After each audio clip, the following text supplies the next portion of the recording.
Good morning, Vince. I'm Angus with Lesser Evil Popcorn, and I'm here to talk about stocking our product in Central Coast Targets. I noticed that you have a couple, like Dodgers memorabilia on your desk. Are you a big like Dodgers guy? Like, have you been to games? Like, kind of what's the story with that? Yeah, I'm a big fan of the Dodgers, man.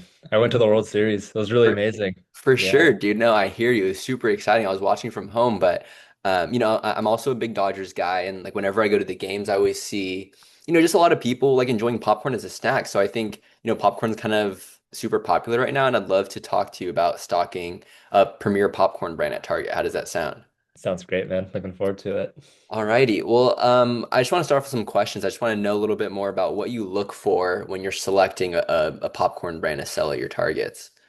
I think yeah, for sure you got to have taste, and I think it also has to it needs to be able to sell. Okay, I hear you. And along with that, I just want to know a little bit more about what your process is really like. I know you mentioned that's the criteria, but like kind of internally, what's your process with that? Well, first I gotta enjoy it. Like if it tastes good for me, like I want to buy it. And Yeah, variety of flavors for sure, and easily recognizable packaging. gotcha, gotcha. So that's really important. So I'm sure that what you're currently using, has a lot of those characteristics. So like, what are you guys using right now at the moment? We're big on Skinny Pop.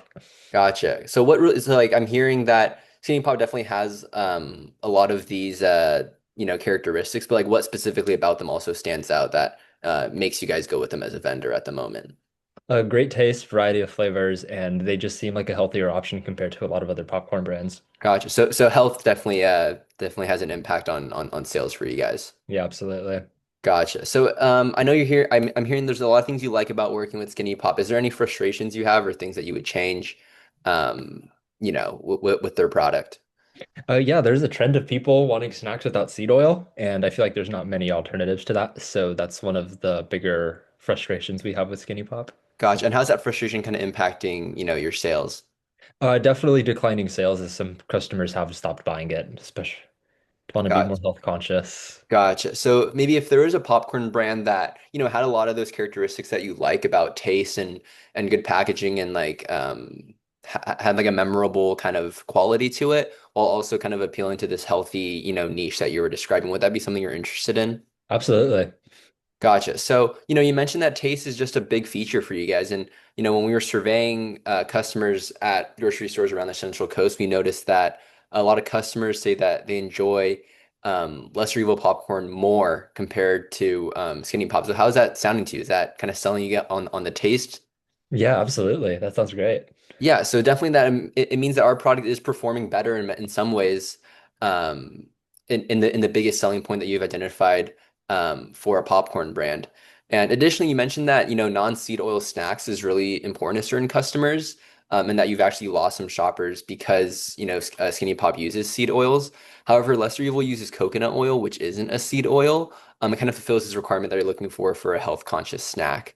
And on the packaging, we kind of see this outright and like we make this a known feature of our product. And so with Lesser Evil, you can kind of serve this health demographic and stock, a product that's going to meet people's desires for a seed oil-less snack. And then you can probably retain some of the customers that you've lost, recently due to the kind of trend you've been observing. So what do you think about this kind of distinction between Lesser Evil and Skinny Pop? That sounds pretty amazing. I think Lesser Evil will definitely have will have a bigger impact with customers. For sure. So, I feel like we're kind of agreeing on a lot of these things in regards to our products. So, would I be able to kind of start stocking Lesser Evil right now in your targets? Not yet. I don't know if it'll be recognizable. People know Skinny Pop and like to stick with what they know. Sure. Gotcha. So I definitely hear that's a point of concern.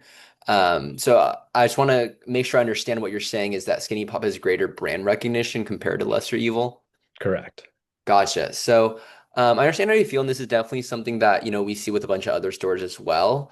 But we actually found that Lesser Evil's bag really pops out compared to Skinny Pop due, to our use of a mascot that's pretty identifiable, and we have various different packaging for new flavors that we have. And additionally, we kind of just invested in a big marketing campaign to promote Lesser Evil online.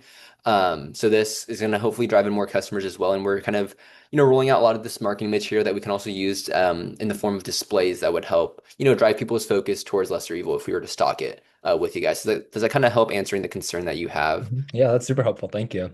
Gotcha. So would I be able to start you off with about 100 cases of our product across all Central Coast targets, like, next week? Done. Perfect. So I'll have the product in your store, and we'll have some additional staff to help stock and set up everything to get you guys going. All right, that sounds great. Looking forward to it. Perfect. Thank you so much for your time.